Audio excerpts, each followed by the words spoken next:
Olá, meus amores, tudo bom com vocês? Bom, vamos a mais uma aula do nosso volume 3 e as recomendações são as mesmas.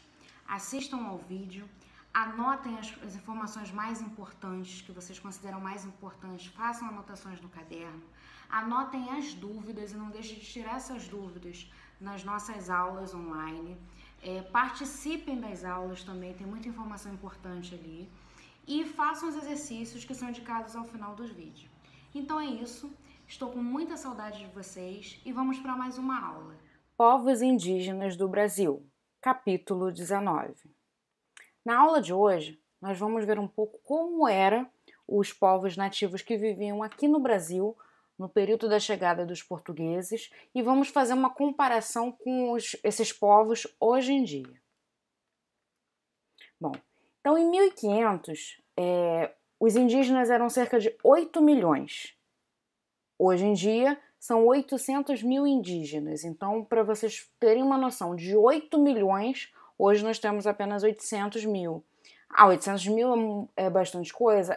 Mas comparado aos 8 milhões que eram no início, houve uma diminuição bem grande. E desses 800 mil indígenas, 207 milhões são brasileiros. Existem cerca de 240 povos indígenas, 28 grupos indígenas ainda estão em estado de isolamento, ou seja, não se tem contato com esses grupos, e há uma série de 10 troncos linguísticos e mais de 150 variações linguísticas. Então isso é para a gente perceber que a gente não pode tratar os indígenas como um único povo, é tudo índio. Eles são diversos povos, com diversas línguas, com diversas variações linguísticas, então são um povo bem diversificado, com culturas diferentes, com hábitos diferentes, línguas diferentes. Nessa imagem a gente pode ver que no início, lá em 1500, a gente tinha uma população indígena que era predominantemente no litoral, ou seja, vivia próximo às praias. E com passar dos anos, essa população foi diminuindo e tem uma presença maior na parte interior, na parte de dentro da colônia, do Brasil. Como é que isso se explica? Bom, com a chegada dos portugueses e a perseguição dos portugueses aos indígenas, eles tiveram que fugir, e aí eles fugiam para dentro das matas, lugares bem mais afastados e mais fechados. Então, por isso que hoje em dia, até nos dias de hoje, nós temos uma presença maior de indígenas em regiões do interior do que em regiões do litoral. Nessa outra imagem, nós vemos um gráfico com a relação de populações indígenas que vivem hoje na área urbana e na área rural. Sim, porque a gente tem uma população hoje em dia que não vive apenas dentro das matas, mas também vive nas cidades. Então, se a gente olhar para a parte urbana, a quantidade de indígenas que vivem nas cidades, a gente tem na região Nordeste uma presença maior. Se a gente olhar para a área rural, a gente vê que no Norte tem uma presença muito maior de população indígena na área rural. E aí, se a gente pensar em todo o Brasil, a gente vê que a população indígena está mais concentrada nas regiões do Norte e do Nordeste. Mas o que é ser índio? O que a gente classifica, define como índio? Se vocês olharem nessa imagem aí, a gente vê, essa é uma pintura de um artista francês da década do século XIX, Debré, Jean Debré, um francês, e ele pinta aqui diversos tipos de índios. Se vocês forem olhar, cada uma dessas imagens tem uma representação diferente de um índio. E isso é para a gente voltar a ter aquela noção de que não é tudo igual. Cada índio, de cada etnia, de cada tribo tem as suas características e as suas peculiaridades. Então aqui nós estamos vendo diversos tipos de índios, né? Então, assim que os portugueses chegaram, viram essa variedade de indígenas e em um primeiro momento eles viam o índio como um ser ingênuo, um ser que não tinha religião, como se fosse uma criança inocente, que ela precisa ser instruída, ela precisa ser civilizada. E vai tentar fazer isso, impondo a sua cultura, impondo a sua religião. E a partir do momento que o índio não aceita essa dominação, não aceita ser colocado no trabalho escravo, não aceita esse tipo de dominação, ele já não é mais um índio ingênuo, uma criança, ele já é visto como um selvagem. E aí ele é colocado, ele é retratado como um selvagem, algo agressivo, que precisa ser domado. Então é uma figura que no início ele é ingênuo e depois ele se torna selvagem.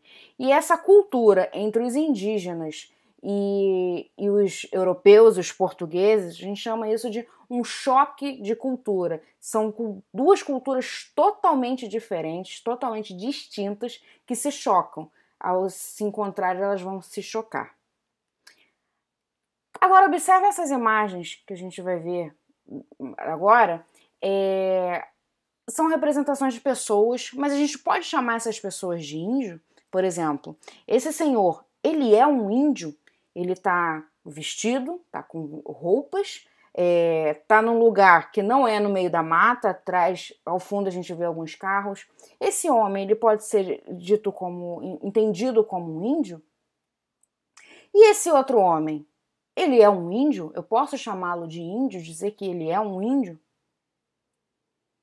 E essas pessoas aí, que embora tenham pinturas no corpo, elas estão usando computadores, usando internet, redes sociais, eu posso chamá-los de índios? Eu posso chamar esse rapaz de índio? Ele tem um celular, ele está fazendo uso de uma tecnologia que não é indígena, usa um aplicativo, eu posso chamá-lo de índio? Esses são os questionamentos muito pertinentes, meus amores. Por quê? Eu posso dizer que essas pessoas são índios? Ou o índio é aquele que vive dentro da mata, que anda pelado, que caça, que faz suas danças? O que é ser índio hoje em dia? Todas essas imagens são, sim, de pessoas indígenas. Esse senhor é um indígena, esse outro homem é um indígena. Esse em específico, ele se chama Daniel Munduruku, ele é um historiador, filósofo e escritor. Esses livros que vocês estão vendo ao fundo são todos feitos por ele, e ele é da tribo Munduruku. É muito interessante que os indígenas, os sobrenomes usados pelos indígenas remetem à sua tribo. Então, Daniel Munduruku, Munduruku não é o seu sobrenome real, é o nome da sua tribo. Aqui nós vemos a imagem de indígenas usando computadores, redes sociais, internet, e isso é dentro de uma aldeia indígena, isso não é na cidade fora de uma aldeia, mas sim dentro da aldeia há essa tecnologia. E aqui, mais uma vez, a gente vê um indígena, sim, usando uma tecnologia. E a gente precisa entender que o fato deles usarem tecnologia, de usarem roupas, não os torna menos índios. Uma coisa não tem nada a ver com a outra. Hoje em dia, nós temos muitos indígenas nas cidades, usando roupas, usando as mesmas tecnologias que a gente usa, e isso não os torna menos índios. Bom, vamos falar agora sobre as mudanças e as permanências. O que mudou do indígena lá de 1500 para o de hoje em dia e o que permanece a mesma coisa? Então, por exemplo, a gente vai destacar a figura do cacique. O cacique é um líder da aldeia. Antes, no passado, ele era escolhido pela capacidade de liderança e conduzia os guerreiros e traçava as estratégias de guerra. Hoje em dia, ele ainda é um líder, ainda tem forte valor de liderança e tem o dever de manter a harmonia entre os membros da aldeia e lidar com os não indígenas. Atua juntamente com o conselho de anciãos. Então, hoje em dia, o cacique, que no passado era um líder da aldeia, hoje em dia ele continua sendo um líder e ele tem que lidar com as questões da sua aldeia e também tem que lidar com aquelas pessoas que não são indígenas. Temos também o pajé, ou que muitos também chamam de xamã. O pajé era e ainda é um líder espiritual e possui conhecimento de medicamentos curativos. Os indígenas, predominantemente, eram politeístas. ou seja, adoravam a vários deuses. Hoje em dia, muitos indígenas foram cristianizados e hoje seguem a Bíblia, mas aqueles que ainda não foram cristianizados continuam com as suas práticas politeístas. Vamos ver agora sobre as moradias. Vamos ver algumas moradia da aldeia Yanomami. Nós podemos aí ver nessa imagem que as casas deles têm um formato circular e percebam a parte de dentro como ela não tem divisões, então uma família, quem é que vai morar dentro dessas casas? Toda uma família, então não é como nós que moramos geralmente com pai, mãe e os irmãos apenas. Para os indígenas é diferente a formação de moradia e nela moram todo mundo. Pai, mãe, irmãos, filhos, tios, primos, avós, a família inteira mora junto, então são casas muito grandes. Agora nós vamos ver a aldeia Chavante. Percebam aí a diferença entre a aldeia Yanomami para Chavante. A outra aldeia era circular e era maior. Aqui ainda tem um formato circular, mas tem mini casinhas, né? Tem outras casas. Também a formação é da mesma forma. Família extensiva, família muito grande, mas a organização dela é diferente. E aqui a gente tem a aldeia Timbira, também um formato circular, mas as suas casas são diferentes. Isso mostra que a formação das moradias não são iguais para todos os povos. Cada povo tem a sua organização. Nós vamos ver agora sobre a pintura corporal. Os indígenas usam muito a pintura em rituais religiosos, em festas. E a gente vai ver que cada aldeia, cada tribo tem a sua própria pintura, seu estilo de pintura. Por exemplo, a pintura Kalapalo, a pintura Kized, que é um pouco diferente, a pintura Boro-Boro, que já é totalmente diferente das outras duas que a gente viu. Sobre o cotidiano desses povos. Família extensiva, como eu falei, não é só apenas pai, mãe e filhos, mas toda uma organização, pai, mãe, filhos, tios, primos, avós, todo mundo mora junto. Há uma relação mais próxima com a natureza. Busca nelas apenas o que necessita, não há por que acumular. Então, essa é uma das grandes questões que fizeram um embate entre indígenas e portugueses. Porque os portugueses chegam aqui com a ideia de explorar. Então, faz com que os indígenas derrubem a maior quantidade de árvores possíveis, que plantem a maior quantidade de materiais possíveis, mas os indígenas não pensam dessa forma.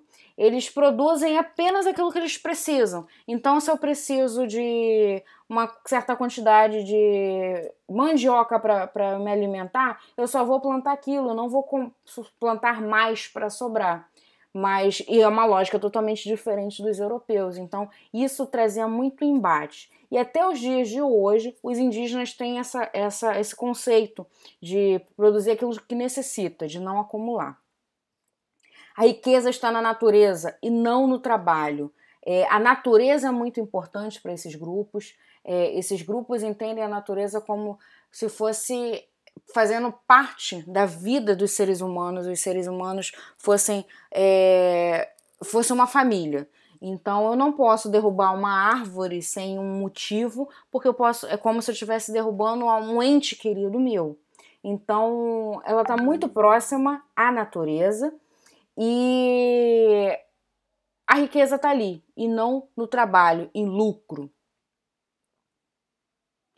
O trabalho é distribuído de acordo com o sexo. Mulheres tecem, fiam, plantam, colhem, cozinham e cuidam das crianças. Os homens derrubam o mato, preparam a roça, caçam, pescam, fazem canoas, armas e cabanas. Então, o trabalho não vai ser por capacidade ou habilidade, sim pelo sexo. Canibalismo. O que é canibalismo? O canibalismo é uma prática de comer carne humana. Então, algumas tribos indígenas tinham essa prática. Alguns grupos indígenas eram extremamente guerreiros, como os tamoios e os aimorés. Alguns desses povos praticavam o canibalismo, que é o consumo da carne humana por humanos, né, como os tupinambás. Os portugueses entendiam essa prática como algo bárbaro, selvagem, mas os indígenas que praticavam esse ato entendiam de outra forma. Ou seja, povos como os tupinambás, por exemplo, eles saíam comendo carne humana de qualquer jeito, a todo momento? Não. Era uma alimentação específica. Ou seja, quem eram essas pessoas que eles comiam? Eram seus inimigos, o mais forte dos inimigos que eles conseguiam capturar, eles comiam. Porque eles acreditavam que comendo o inimigo mais forte, eles estão consumindo a força, a energia dessa pessoa. Então eu fico mais forte, eu tenho mais energia. Então não é comer por comer, tem um sentido, tá bom? Bom, os indígenas e a luta pelos seus direitos. Direito à terra. No passado, os indígenas tiveram suas terras tomadas pelas ações dos portugueses. Eles foram expulsos das suas terras para terem as terras exploradas pelos portugueses. Hoje em dia, o direito à terra é garantido por lei, mas ainda há a luta pela posse da terra. Os indígenas, mesmo tendo posse das suas terras, sofrem com invasões de madeireiros, mineradores, fazendeiros, além de ter que lidar com desmatamentos, queimadas e poluição. Então é um grande problema dos grupos indígenas hoje em dia, é a posse do seu território, que já é garantido por lei, mas muitas das vezes esse território é invadido por pessoas que têm interesses nas coisas que tem naquelas terras. Madeiras muito valiosas, muito importantes, às vezes é uma área de minério, área de garimpo, e eles não podem explorar porque tem uma reserva indígena, uma terra indígena, e eles invadem, matam muitos indígenas por conta disso. Então é um grande problema que vem sofrendo os grupos indígenas hoje em dia. Para nós encerrarmos, observem essa imagem. Essa imagem, na primeira imagem a gente vê essa área verde, a área de floresta, e a outra área amarronzada é a área desmatada. Então, uma das grandes importâncias hoje em dia da presença dos indígenas é a preservação da natureza. Na segunda imagem, a gente consegue ver uma área em verde e em volta toda uma área alaranjada, amarelo. O que significa isso? Essa área em verde é a área de mata que está preservada e a área em volta, alaranjada, amarelada, é a área que está desmatada. E o que é essa área em verde? É, por exemplo, uma reserva indígena. Esse é o Parque Indígena do Xingu, na região do Mato Grosso. Então, para vocês terem uma noção de a presença de uma reserva indígena, o quanto ela impacta no meio ambiente. É ela que está ali protegendo. Provavelmente, se ela não estivesse ali, essa região já estava toda desmatada. Então, a importância dos grupos indígenas para a preservação da nossa natureza. Agora vocês vão fazer os exercícios, livro, página 29, 30 e 31. Vocês vão fazer os conceituais do 1 ao 5, contextualizados 6, 7, 8 e 10 e aprofundamento 12. Então é isso, pessoal. Espero que vocês tenham gostado, tenham entendido o conteúdo. Façam os exercícios agora e não deixem de participar das aulas. Estou morrendo de saudade de vocês. Um beijo grande e até a próxima aula. Tchau!